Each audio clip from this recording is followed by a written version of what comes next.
Supreme court of Pakistan کے retired senior justice وجیہ الدین نے راسڈیل میں پاکستانی لا کانفرنس انصاف فار یو کے حوالے سے ایک تقریب میں شرکت کی، جس میں وکلاء، بزنس مین، لوکل کاؤنسلر سمیت لوگوں کی بڑی تعداد نے شرکت کی۔ اعتزاز عاصم چودھری کی رپورٹ۔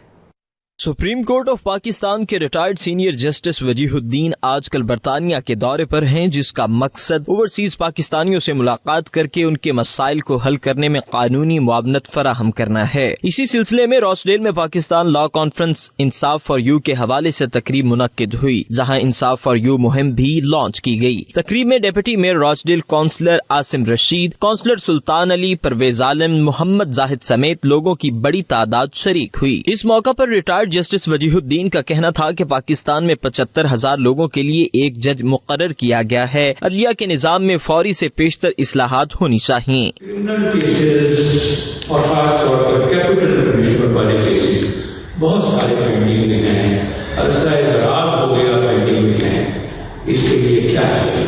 مقبوضہ کشمیر کی صورتحال پر جسٹس ریٹائرڈ وجیہ الدین کا کہنا تھا کہ اوورسیز کشمیری اور پاکستانی مل کر مظلوم کشمیریوں کی سفارتی، اخلاقی اور سیاسی محاذ پر مدد جاری رکھیں۔ دیگر شرکاء کا کہنا تھا کہ حکومت پاکستان، عدلیہ اور بیوروکریسی مل کر ایک مشترکہ لاہے عمل بنائیں تاکہ اوورسیز پاکستانیوں کو ان کی دہلیز پر فوری انصاف مل سکے۔ سسٹم چل رہا ہے، اسی لیے چل رہا ہے کہ کرپشن وہاں پہ نہیں ہے۔ ہاں کرپشن ہے، کرپشن تو یہاں پہ بھی ہے، یہاں کے سسٹم میں بھی کرپشن ہے، لیکن عام آدمی کو انصاف تو ملتا ہے۔